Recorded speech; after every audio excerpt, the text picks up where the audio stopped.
ಅಂಬಾನಿ ನ್ಯೂಸ್ಗೆ ಸ್ವಾಗತ. ಪ್ರತಿದಿನ ನ್ಯೂಸ್ ಅಪ್ಡೇಟ್ಗಾಗಿ ಸಬ್ಸ್ಕ್ರೈಬ್ ಮಾಡಿ, ಲೈಕ್ ಮಾಡಿ, ಶೇರ್ ಮಾಡಿ.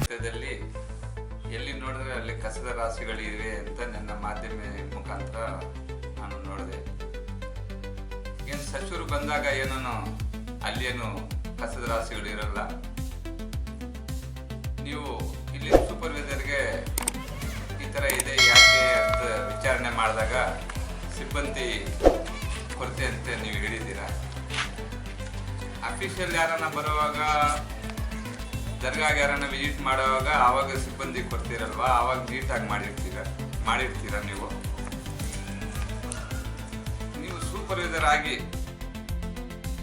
ಏನು ಕ್ರಮ ತಗೊಂಡಿದ್ದೀರಾ? ನಾನು ಹಲವಾರು ಸಲ ನಿಮ್ಮನ್ನು ನಾನು ಹೇಳಿದ್ದೀನಿ. ನಾನು ಒಂದು 20 ವರ್ಷದಿಂದ ಕಮಿಟಿಗಳ ಪ್ರತಿಯೊಂದು ರೂಲ್ಸ್ ಕಮಿಟಿಯಲ್ಲಿದ್ದೀನಿ, DWC ಕಮಿಟಿಯಲ್ಲಿದ್ದೀನಿ, ಮನೆ ಅಡಾಕ್ ಕಮಿಟಿಯಲ್ಲಿ ಟ್ರೆಜರರ್ ಆಗಿದ್ದೆ.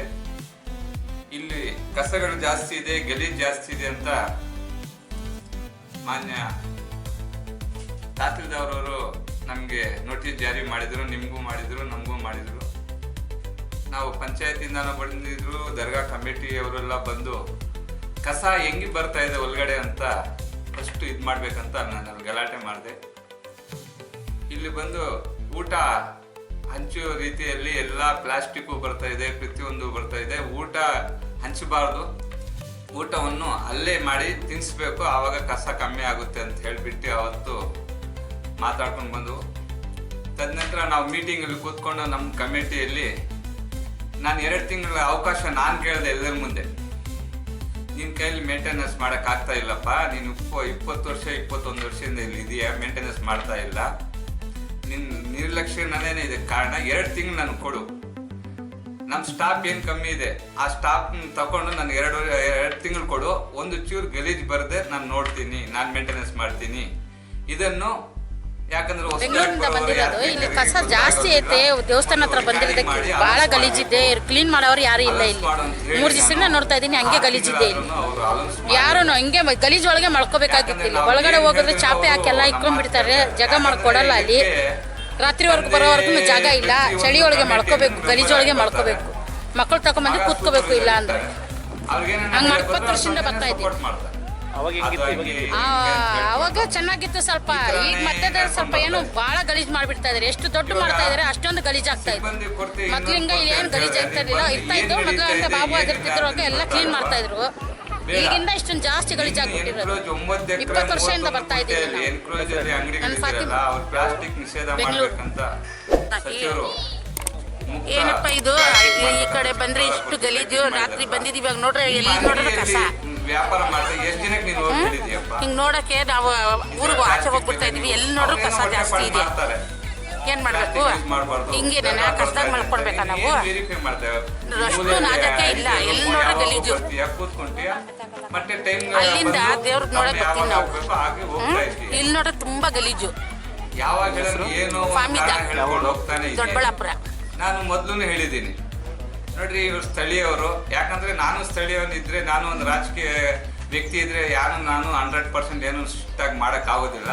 ಇವನು ಸ್ಥಳೀಯನ ಆಗಿಬಿಟ್ಟು ಎನ್ಕ್ರೋಜ್ ಅವರಿಗೆ ಮತ್ತೆ ಏನೇನಾಗ್ತಾ ಅವ್ರಿಗೇನು ಹೇಳ್ತಾ ಇಲ್ಲ. ಒಂದು ಏನೇನ ನೀನೊಂದು ಗಲಾಟೆ ನನ್ನ ಮೇಲೆ ಬಂದು ಯಾರನ್ನ ಈ ಥರ ದಬ್ಬಾಳಿಕೆ ಮಾಡಿದಾರಂತ ಇವತ್ತವರೆಗೂ ನಿನ್ನ ಮೇಲೆ ಯಾವುದು ಬಂದೇ ಇಲ್ಲ. ಯಾಕೆ ಬಂದಿಲ್ಲ ಅಂದರೆ ನೀನು ಕಣ್ಣಿದ್ದನ್ನು ಕುಡು ಥರ ಹೋಗ್ತಾ ಇದೆಯಾ, ಕಿವಿದ್ದನ್ನು ಕಿವಿನ ಥರ ನೋಡ್ಕೊಂಡು ಹೋಗ್ತಾ ಇದೀಯ.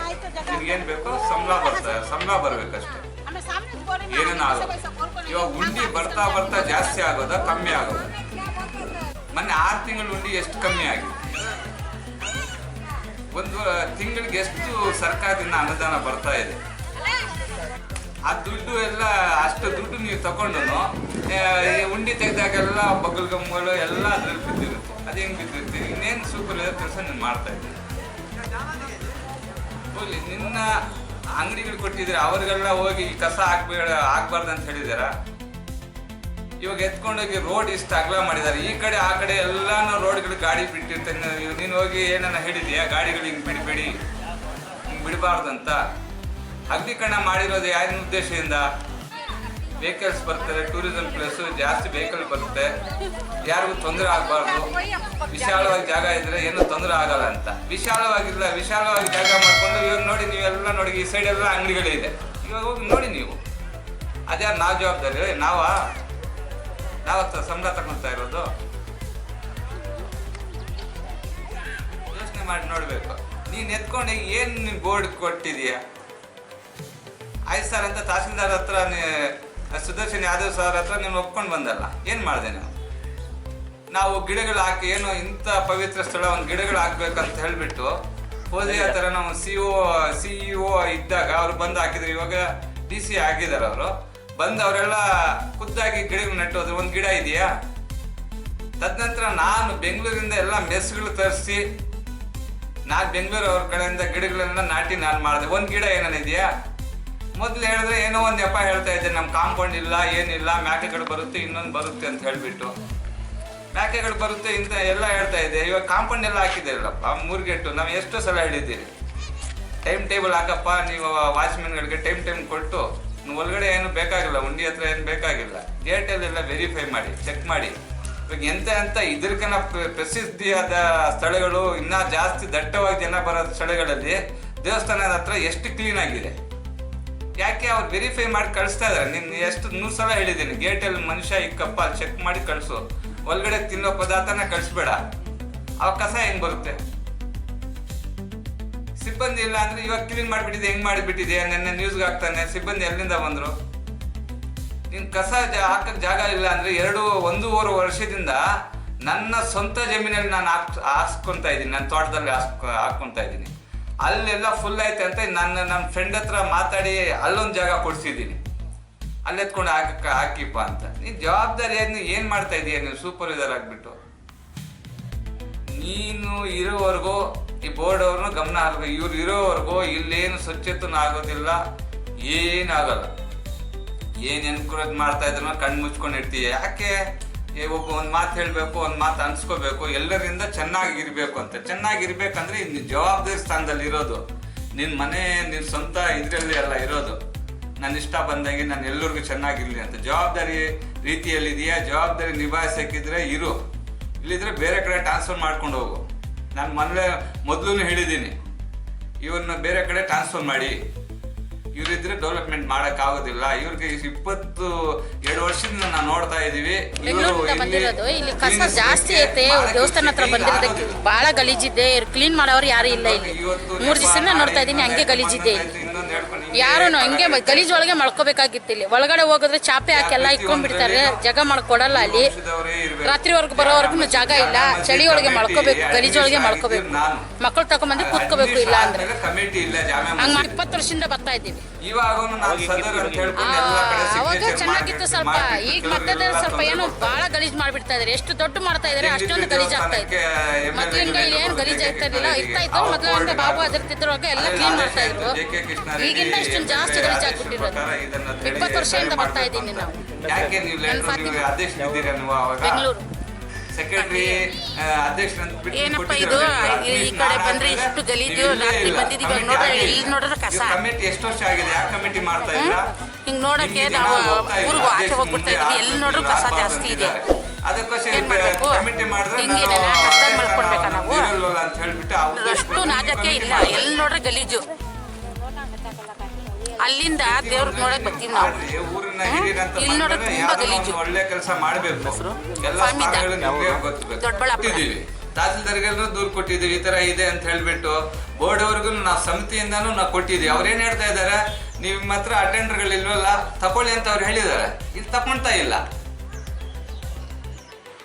ಈಗ ಬೋರ್ಡ್ ಅವ್ರು ಏನ್ ಹೇಳ್ತಾರ, ಅವನೇನೆ ಕಮಿಟಿನೇ ನಮ್ಮ ಅಡಾಕ್ ಕಮಿಟಿ ನಾನು ಮಾಡ್ಕೊಡ್ಬೇಡ್ರೆ ಅಧಿಕಾರ ನಮ್ಮ ಕೈಲಿ ಇರುತ್ತೆ.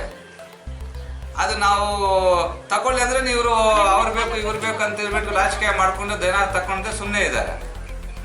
ಇವ್ರು ತಕೊಂಡ್ರೆ ಅವ್ರು ತಕೊಂಡ್ರೆ ನಿಷ್ಠುರ ಆಗುತ್ತೆ ಅಂತ ಹೇಳ್ಬಿಟ್ಟು ಜನ ಬಂದವ್ರು ಏನು ಉಗಿತಾ ಇಲ್ಲ, ಇಲ್ಲಿ ಊರಿನವ್ರು ಏನು ಉಗಿತಾ ಇಲ್ಲ.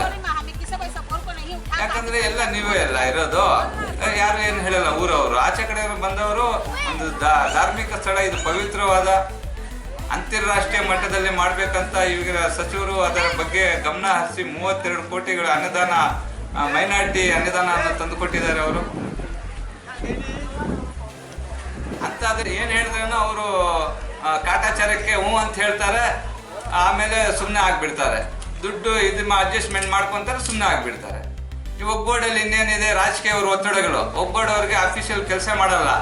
ರಾಜಕೀಯ ಅವ್ರು ಇರ್ತಾರ, ಅವರು ರಿಲೇಟಿವ್ ಮಾಡ್ಕೊಂಡು ಏನು ಮಾಡ್ತಾರೆ, ಅವ್ರಿಗೆ ಅವ್ರ ಮೇಲೆ ಅಫಿಷಿಯಲ್ ಮೇಲೆ ದಬ್ಬಾಳಿಕೆ ಹಾಕ್ತಾರೆ. ಅವ್ರು ಏನು ಮಾಡ್ತಾರೆ, ಅವ್ರಿಗೇನಿದೆ ಅಫಿಷಿಯಲ್ಗೆ ಏನು ಬೇಕು, ದುಡ್ಡು ಬೇಕು. ಸುಮ್ಮನೆ ಯಾಕೆ ನಾವು ಕ್ರಿಯೇಟ್ ಮಾಡ್ಕೊಂಡು ಹೋಗ್ಬೇಕು ಜನರ ಮೇಲೆ ಅಂತ ಹಾಕೊಂಡು ಕಣ್ಣು ಮುಚ್ಕೊಂಡಿರ್ತಾರೆ. ಹುಡುಗ ಥರ ಕಣ್ಣಿದ್ದು ಕೊಡ್ತಾರೆ ಇರ್ತಾರೆ. ಇಷ್ಟು ಊರು ಸಹಿತ ಎಲ್ಲಿ ಬಂದರು, 3 ತಿಂಗಳಾದ್ರೂ ಬರೋದಿಲ್ಲ, 2 ತಿಂಗಳಾದ್ರೂ ಬರೋದಿಲ್ಲ. ದೂರುಗಳು ಕೊಟ್ಟಿದ್ದೀವಿ. ಹೇಳಿ ಇವರು ಏನು ಮಾಡ್ತಾ ಇದ್ದಾರೆ ನೀವೇ ನೋಡಿ. ಎಷ್ಟು ಸಲ ನಾವು ಪ್ರೆಸ್ ಮೀಟ್ಗಳು ಕೊಟ್ಟಿದ್ದೀವಿ. ನಾನು 20 ವರ್ಷದಿಂದ ನಾನು ಕೊಟ್ಟಿದ್ದೀನಿ, ಇವತ್ತಿಂದ ಎಲ್ಲ. ಆ ಪೊಲೀಸ್ ಸ್ಟೇಷನ್ ಓಪಿ ಮುಂದೆ ಆ ಥರ ಬಿದ್ದಿರುತ್ತೆ. ಆಚೆ ಕಡೆ ನನ್ನ ಎಷ್ಟು ಸಲ ಮೀಟಿಂಗಲ್ಲಿ ನಾನು ರೆಗ್ಯುಲೇಷನ್ ಮಾಡಿದ್ದೀನಿ, ನೀವು ಎತ್ಕೊಂಡು ನೋಡಿ ರೆಗ್ಯುಲೇಷನ್ನು. ಆಚೆ ಕಡೆ ಅಡುಗೆ ಏನಾನ ಮಾಡಿದ್ರೆ ಆಚೆ ಕಡೆನೇ ತಿನ್ನಬೇಕು, ಒಳಗಡೆ ಬರಬಾರ್ದು. ಯಾತ್ರೆ ನೀವು ಇದು ಲಂಗರ್ ಕಾಲದಲ್ಲಿ ಮಾಡಿದ್ರೆ ತಿನ್ನಿಸ್ಬೇಕು, ಹಂಚಬಾರ್ದು. ಒಂದು ಈ ಥರ ಮಾಡಿ ಅಂದರೆ ಇವತ್ತು ಹೂ ಅಂತ ಹೇಳಿಬಿಡ್ತಾರೆ. ಹೂ ಅನ್ನಿದ್ದು ಅವ್ರ ಅಮ್ಮ ಸಾಯೋದಿಲ್ಲ, ಏನೂ ಇಲ್ಲ. ಮತ್ತೆ ಉಗಾದಿ ಕಳೆದ್ರೆ ಮತ್ತೆ ಉಗಾದಿ ಬರುತ್ತೆ ಅಂತ ಹೇಳಿಬಿಟ್ಟು ಮತ್ತೆ ಆವಾಗ ಎಲ್ಲ ಅರೇಂಜ್ಮೆಂಟ್ ಮಾಡ್ಕೊತಾರೆ. ಈಗ ಲೈಸೆನ್ಸು ನಾವು ಕೊಡೋಕ್ಕೂ ಬರೋದಿಲ್ಲ, ಯಾಕಂದರೆ ಅದು encroach properties. Board under the board. ಅದು ಎನ್ಕ್ರೋಜ್ ಇಟ್ಕೊಂಡು ನಾವು ಲೈಸೆನ್ಸ್ ಕೊಟ್ಟರೆ ಅವ್ರಿಗೆ ನಾವೇ ಒಂದು ಇದು ಮಾಡಿಕೊಟ್ಟಂಗೆ ಆಗುತ್ತೆ. ನಾವು ಹೆಂಗೆ ಕೊಡೋಕ್ಕಾಗುತ್ತೆ ಅವ್ರಿಗೆ ಲೈಸೆನ್ಸ್? ನಮ್ಮ ಸರ್ಕಾರಿ ಜಾಗನೋ ನಮ್ಮ ಪಂಚಾಯತಿ ಜಾಗ ಇದ್ದರೆ ಅದಕ್ಕೆ ಬೇಕಾದ್ರೆ ನಾವು ಏನೋ ಒಂದು ಲೈಸೆನ್ಸ್ ಕೊಡ್ತೀವಿ, ನಮ್ಮ ಪಂಚಾಯತಿಗೆ ಇನ್ಕಮ್ ಬರಲಿ ಅಂತ ಹೇಳಿ. ಅದೇ ಬೋರ್ಡ್ ಅನಾಥದ ಕಡೆ ನಾವು ಲೈಸೆನ್ಸ್ ಕೊಟ್ಬಿಟ್ರೆ ಇನ್ನು ಅವರು ಸ್ಥಳೀಯರಾಗ್ಬಿಡ್ತಾರೆ. ಇಲ್ಲಿ ಸೂಪರ್ ಕೊಟ್ಟಿದ್ದೀವಿ. ಇಲ್ಲಿ ನೀವು ಈ ಥರ ಮೇಂಟೆನೆನ್ಸ್ ಮಾಡಬೇಕು, ಈ ಥರ ಮಾಡಬೇಕು. ಪ್ಲಾಸ್ಟಿಕ್ ಈ ಥರ ಇದೆ, ಕಸ ಈ ಥರ ಬೀಳ್ತಾ ಇದೆ, ಅಲ್ಲಿ ತ್ಯಾಜ್ಯ ವಸ್ತುಗಳು ಜಾಸ್ತಿ ಆಗಿ ಅದು ದುರ್ವಾಸನೆಗಳು ಬರ್ತಾ ಇದೆ. ಇದು ಟೂರಿಸಂ ಪ್ಲೇಸ್ ಇದ್ದು ಸಾಂಕ್ರಾಮಿಕ ರೋಗಗಳು ಹರಡುವ ಚಾನ್ಸಸ್ ಇದೆ ಅಂತ ಹೇಳಿಬಿಟ್ಟು ನಾವು ದೂರುಗಳು ಕೊಟ್ಟಿದ್ದೀವಿ. ನಾನು ಆಸ್ಪತ್ರೆ ಹೆಲ್ತ್ ಇವ್ರಿಗೂ ಹೇಳಿದ್ದೀನಿ, ನೀವು ಹೋಗಿ ಪರಿಶೀಲನೆ ಮಾಡಿ ಅಂತ ಹೇಳಿದ್ದೀನಿ. ಅವರು 2-3 ಸಲ ಹೋಗಿ ಪರಿಶೀಲನೆ ಮಾಡಿದ್ದಾರೆ.